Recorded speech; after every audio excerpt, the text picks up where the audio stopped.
salmon, dolly varden, hooligan, whitefish. From the sea to freshwater spawning habitat, anadromous fish mean a lot to Alaskans. Protecting fish habitat means protecting the well-being of our communities, way of life, and ecosystems. Culturally, it's a part of the staple diet for many of the indigenous people here in Alaska. Yeah, salmon, it's the #1 species that we rely on in this area. It's really common for people, native and non-native, to be out fishing in the summertime to get their share of their fish for the winter.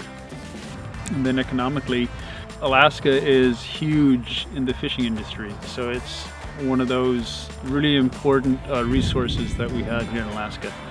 The Alaska Department of Fish and Game is tasked with documenting water bodies that are important habitat for the spawning, rearing, or migration of anadromous fish in the Anadromous Waters Catalog and Atlas, or AWC. Streams and lakes specified in the AWC are afforded protections under the Anadromous Fish Act.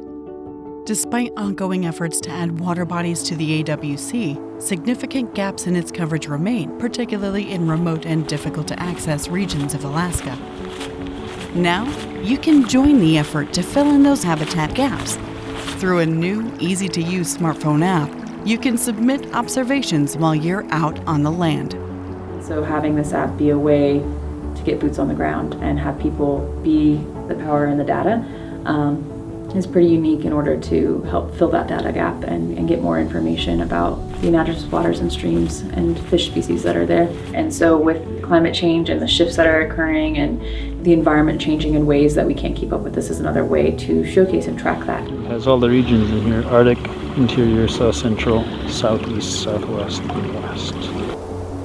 By helping to map where these fish exist, all you need to do is find some fish,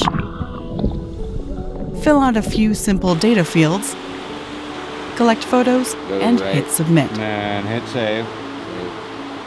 I think that this is one of those tools that I hope we can use to crowdsource this data.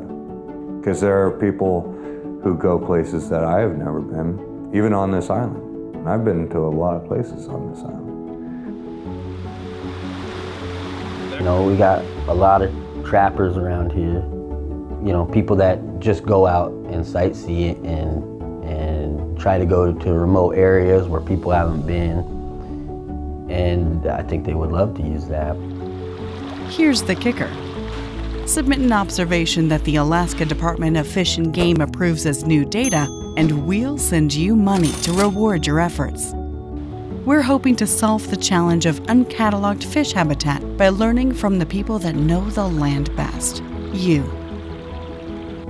So whether we're talking about the economic benefit of protecting the habitat of anadromous fish, or the cultural benefit, or the everyday recreational joy that we get by utilizing these streams and rivers, it's important to all Alaskans. This app could change a lot of what we do and how we see the interaction between the forest and the streams and the fish in the forest.